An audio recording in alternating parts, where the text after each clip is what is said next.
Hi welcome to Suresh Keerthi channel. இன்றைக்கி இந்த வீடியோவில் என்ன பார்க்க போகிறோம் அப்படின்னு பார்த்தீங்கன்னா, வீப்பட்டி எப்படி அடிக்கிறது அப்படிங்கிறது தான் பார்க்க போகிறோம்.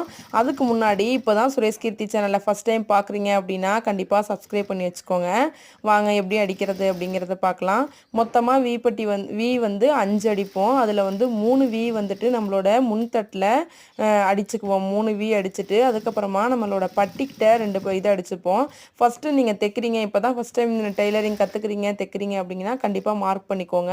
உங்களோட முன்தட்டில் வந்துட்டு 3 வர மாதிரியும் கீழே பட்டியில் வந்து 2 வர மாதிரியும் அடிச்சுக்கோங்க. அடுத்து அடிக்கும் போது ஃபஸ்ட்டு ஸ்டார்டிங்கில் வந்து வீல வந்துட்டு நீங்கள் ரஃப் தையல் நிறைய அடிச்சுக்கோங்க. அப்போ தான் வந்து வீப்பட்டி கொக்கி மாட்டும் போது தையல் விடாது. கஸ்டமர் நம்மள்ட்ட வந்து குறை சொல்ல மாட்டாங்க. நான் அடிக்கிற மாதிரி கண்டிப்பாக அடித்து பார்த்துட்டு எப்படி இருக்குது அப்படின்னு கமெண்ட் பண்ணுங்கள். நான் எப்பொழுதுமே இப்படி தான் நான் அடிப்பேன். அவ்வளோதான், எந்த ஒரு ஏறத்தாலும் வராமல் கரெக்டாக ஈவனாக இருக்கும். நீங்கள் அடித்து திருப்பும் போதெல்லாம் கண்டிப்பாக அதில் வந்து ரஃப் தையல் போட்டுக்கிட்டீங்க அப்படின்னா கண்டிப்பாக அந்த வந்து எடுக்கவே எடுக்காது, கரெக்டாக இருக்கும். கஸ்டமர் நம்மள்ட்ட குறை சொல்ல மாட்டாங்க. இப்படி தான் நான் எப்பொழுதுமே அடிப்பேன். 5 அடிக்கணும். முன் தட்டில் வந்து 3 நம்மளோட பட்டியில் வந்து 2 அடிச்சிங்கன்னா மொத்தமாக 5 கரெக்டாகிடும். நெக்ஸ்ட்டு வந்து கை ஜாயிண்டிங். ப்ளவுஸில் எப்படி கை ஜாயின் பண்ணுறது அப்படின்னு பார்த்தீங்கன்னா, நம்மளோட குடையிற பகுதியை நம்ம ப்ளவுஸோட வச்சு பார்க்கணும். குடையிற பகுதி எந்த பக்கம் இருக்கோ அதில் 3/4 இன்ச்சு இல்லைன்னா 1/2 இன்ச்சு உங்களுக்கு தகுந்த மாதிரி குடஞ்சி துணியை எடுத்துகிட்டு அதுக்கப்புறமா ப்ளவுஸில் வந்து ஃபிட் பண்ணுங்கள்.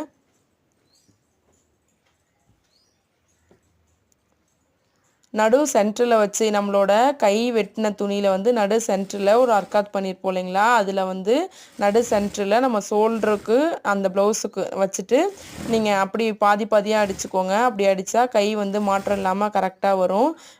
வச்சு பார்த்துட்டு அடிச்சிங்க அப்படின்னா கொஞ்சம் நடு சென்டர் வந்து மாறும். அதுக்காக நான் எப்பொழுதுமே இந்த மாதிரி இந்தாண்ட ஆஃப் அந்தாண்ட ஆஃப் அப்படி வச்சு தான் நம்மளோட ப்ளவுஸோட கையை மூட்டிக்குவேன். ஃபஸ்ட்டு ஒரு தையல் நல்லா விட்டுட்டு ஃபஸ்ட்டு வந்து இந்தாண்ட பாதி அதுக்கப்புறமா ஸ்ட்ரைட்டாக ஒரு தையல் போட்டுக்குவேன். தையல் போடும்போது துணியை கவனமாக முன்னாடி பின்னாடி பார்த்து போடுங்க. ஏன்னா நீங்கள் முன்னாடி தையல் போடும்போது அடித்துணி வந்து கீழே அந்த தையலில் மாட்டிக்கும்.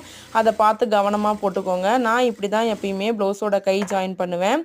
நீங்கள் எப்படி கை ஜாயின் பண்ணுவீங்க, அடிப்பீங்க அப்படின்னு சொல்லிட்டு கமெண்ட் பண்ணுங்கள். இந்த வீடியோ பிடிச்சிருந்துச்சு அப்படின்னா கண்டிப்பாக ஒரு லைக் பண்ணிக்கோங்க. சுரேஷ் கீர்த்தி சேனலை சப்போர்ட் பண்ணுங்கள், சப்ஸ்கிரைப் பண்ணுங்கள். தேங்க்யூ ஃபார் வாட்சிங். நெக்ஸ்ட் வீடியோவில் பார்க்கலாம்.